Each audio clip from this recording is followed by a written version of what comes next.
All right, so hello. I'm going to be doing my sample story time assignment. So you can kind of watch and listen along and then copy me. So I'm going to go to the share screen and we'll get started in just a second. I just have a brief slideshow to share with everybody. So, all right, so I'm going to get started. So my name's Peter and welcome to my story. It's called The Tiger's Whisker, a Korean folktale told by me. I divided it up in 3 chapters. Number 1, the beginning. Number 2, the tiger. Number 3, the moral of the story. So let's get started. So chapter 1, the beginning.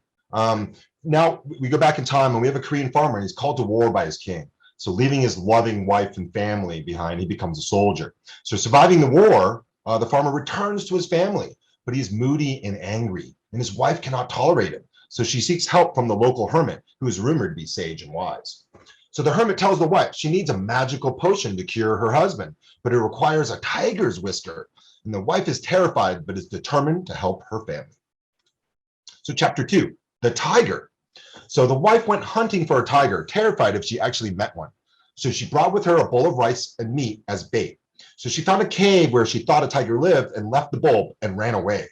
She did this for weeks and then months, relieved she didn't even meet the tiger, although home life was still hard.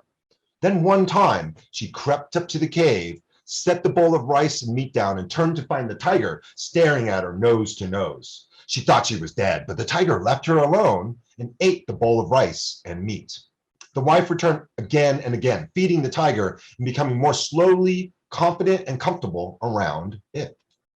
So chapter 3, the moral of the story. Well, bestowed with courage, the wife approached the cave and saw the tiger waiting for its bowl of rice and meat. She approached and patted the tiger as it ate, and then plucked a whisker and ran away as fast as she could to the hermit. Bursting in, she cried to the hermit, I have it, I have it, I have the tiger's whisker. You don't say, he said, turning around, from a live tiger? Yes, she said. Tell me, said the hermit, interested, how did you do it?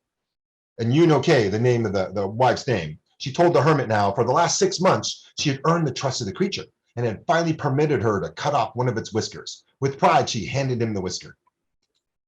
The hermit examined it, satisfied himself that it was indeed a whisker from a live tiger, flicked it into the fire where it sizzled and burned in an instant. What have you done? Yun-okay cried, horrified. Yun-okay, the hermit said softly, you no longer need the whisker. Tell me, is a man more vicious than the tiger? If a dangerous wild beast will respond to your gradual and patient care, do you think a man will respond any less willingly? Yun-okay stood speechless. Then she turned and stepped down the trail, turning over in her mind images of the tiger and of her husband. Back and forth. She knew what she could do. So what's the moral of the story?